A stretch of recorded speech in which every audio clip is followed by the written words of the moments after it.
नमस्कार साथियों।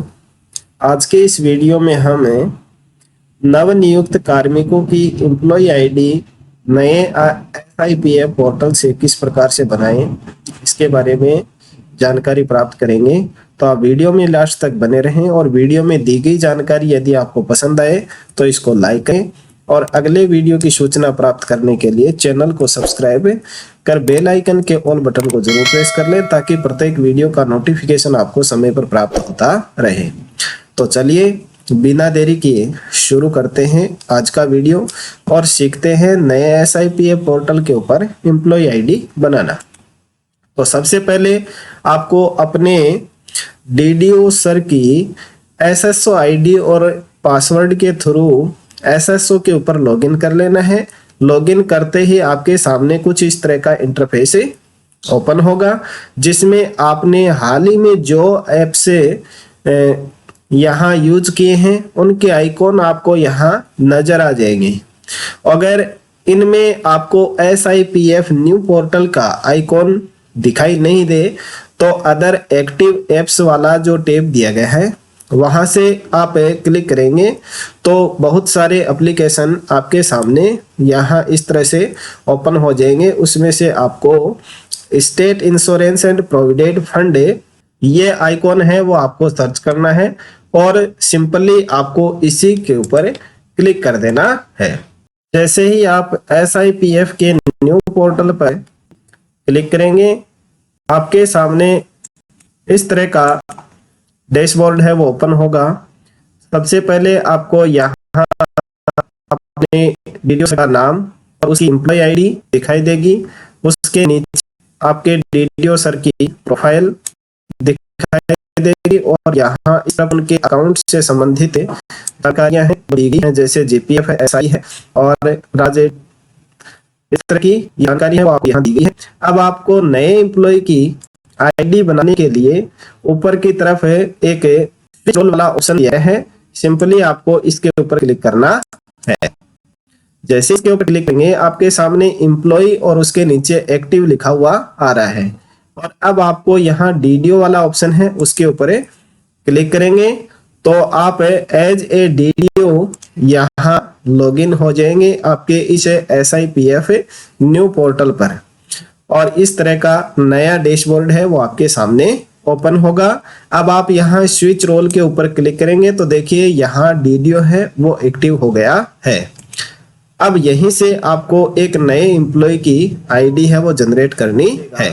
अब आपको यहाँ कुछ सर्विस टैब हैं वो दिखाई देंगे, एम्प्लॉय, GPF और SI। तो अब आपको क्या करना है, ये एम्प्लॉय वाला जो चिन्ह दिया गया है इसी के ऊपर क्लिक कर देना है। तो फिर से आपके सामने ये एम्प्लॉय के रूप में ये टैब आपको यहाँ शो होंगे। इसमें पहला ऑप्शन दिया गया है क्रिएट, फिर एम्प्लॉय डिटेल, एम्प्लॉय ट्रांसफर और अपडेट नॉमिनी।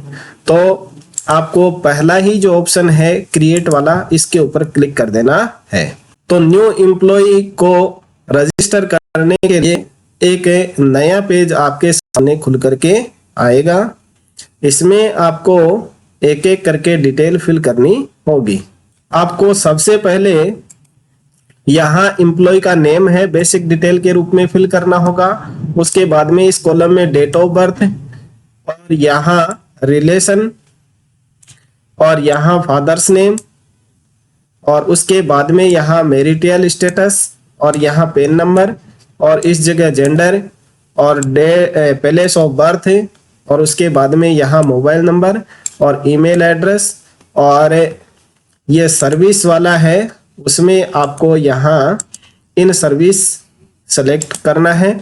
इसके बाद में आप थोड़ा सा इसको नीचे की तरफ स्क्रॉल करेंगे तो कॉन्ट्रैक्ट डिटेल आपको यहाँ फिल करनी होगी। यहाँ आपको सबसे पहले परमानेंट एड्रेस इस कॉलम में फिल करना होगा। उसके बाद में आपको स्टेट और उस कर्मचारी का डिस्ट्रिक्ट का नाम, फिर तहसील, उसके बाद में यहाँ उसके एरिया के पिन कोड और फिर आपको नीचे कॉरेस्पॉन्डिंग यानी जो व्यावसायिक एड्रेस है वो आपको फिल करना होगा। अगर ऊपर वाला ही सेम है तो आपको इस copy to corresponding address detail इस कॉलम के ऊपर जैसे ही क्लिक करेंगे तो ऊपर आपने जो डिटेल भरी है वो ही यहाँ नीचे शो होने लग जाएगी। इतना करने के बाद में आपको यहाँ जो नेक्स्ट बटन दिया गया है इसके ऊपर आपको क्लिक करना होगा। नेक्स्ट बटन के ऊपर क्लिक करेंगे तो आपको फिर उस कर्मचारी की सर्विस डिटेल है वो फिल करनी होगी। यहाँ आपको डिपार्टमेंट सेलेक्ट करना है, यह सेलेक्ट बटन दिया गया है, इसके ऊपर जैसे ही आप सेलेक्ट करेंगे जो डिपार्टमेंट है उनकी लिस्ट ओपन होगी। आपका जो संबंधित डिपार्टमेंट है उसको सेलेक्ट करना है, फिर उस SIPF यूनिट को चूज करना है जिस जिले में वो कार्यरत है। फिर अपने ऑफिस का नेम यहाँ सेलेक्ट करना है, DDO का नाम सेलेक्ट करना है। उसके बाद में एम्प्लॉय स्टेटस में आपको यहाँ परमानेंट सेलेक्ट करना है। ये या प्रोबेशन में है तो प्रोबेशन सेलेक्ट करना है, टेम्परेरी है तो टेम्परेरी सेलेक्ट करना है। उसके बाद में यहाँ उसकी कैटेगरी को सेलेक्ट कर लेना है, कौन सी कैटेगरी है, स्टेट सर्विस है या सबऑर्डिनेट है, ये कैटेगरी आपको यहाँ से सेलेक्ट करनी है। उसके बाद में यहाँ से उस कर्मचारी का डेजिग्नेशन यानी जो पद है वो सेलेक्ट कर लेना है। बजट हेड यहाँ से सेलेक्ट कर लेना है, जिस बजट हेड में उसकी जो सैलरी है वो बनाई जानी है। उसके बाद में डेट ऑफ अपॉइंटमेंट यानी ज्वाइनिंग डेट आपको यहाँ भरनी है। Joining date in present office, इस कार्यालय में उसने कब ज्वाइन किया है वो डेट आपको यहाँ फिल करनी है। और उसके बाद में लास्ट में यहाँ बेसिक पे उसको भरनी है, यानी फिक्सेशन जो प्रोबेशन में है तो उसका जो फिक्स पे है वो भरना है। ठीक है, इतना करने के बाद में आपको फिर से नेक्स्ट बटन के ऊपर क्लिक करना है, तो आपको यहाँ स्कीम है वो सेलेक्ट भरनी होगी। स्कीम में भरने के लिए आपको सबसे पहले यहाँ जो प्लस का आइकॉन दिया हुआ है इस जगह, इस प्लस के आइकॉन के ऊपर आपको सिंपली क्लिक करना है। जैसे ही आप क्लिक करेंगे तो ये एक नया बॉक्स आपके सामने खुल करके आ जाएगा। तो सबसे पहले आपको यहाँ से स्कीम है उसको सिलेक्ट कर लेना है। स्कीम सेलेक्ट करने के लिए आपको PMT, GPF, SI, GPA, NPS, CPF, तो सबसे पहले कार्मिक है उसकी किसी भी तरह की कटौतियां नहीं होती, केवल NPS की कटौती होती है। तो आपको यहाँ से NPS सिलेक्ट कर लेना है और फिर उसके जो प्राण नंबर है वो आपको यहाँ भर देने हैं। अगर प्राण नंबर जनरेट नहीं हुए हैं तो आपको यहाँ 00 फिल कर देना है। और डेट जो ज्वाइनिंग डेट है वो आपको यहाँ से सेलेक्ट कर लेनी है, उसके बाद में सबमिट कर देना है। ठीक है, इसके अलावा भी अगर आपके कोई और GPF वगैरह नंबर वगैरह है वो ऐड करने हैं तो इसी के ऊपर करना है, वो आप बाद में भी कर सकते हैं। और फिर आपको यहाँ से सबमिट कर देना है। तो सबमिट करते ही ये फॉर्म है वो आपके संबंधित GPF ऑफिस में चला जाएगा और वहां से 2-4 दिन में उस एम्प्लॉय की ID है वो जनरेट हो जाएगी और आपको यहीं पे शो होना शुरू हो जाएगा। तो इस तरह से आप नवनियुक्त कार्मिक का SIPF पोर्टल के ऊपर, न्यू पोर्टल है उसके ऊपर एम्प्लॉय ID बना सकते हैं। इससे पहले आप पुराने पोर्टल के ऊपर ID बना रहे थे, वहां से उस लिंक को हटा दिया गया है। अब सारा कार्य है वो SIPF के न्यू पोर्टल के ऊपर किया जा रहा है।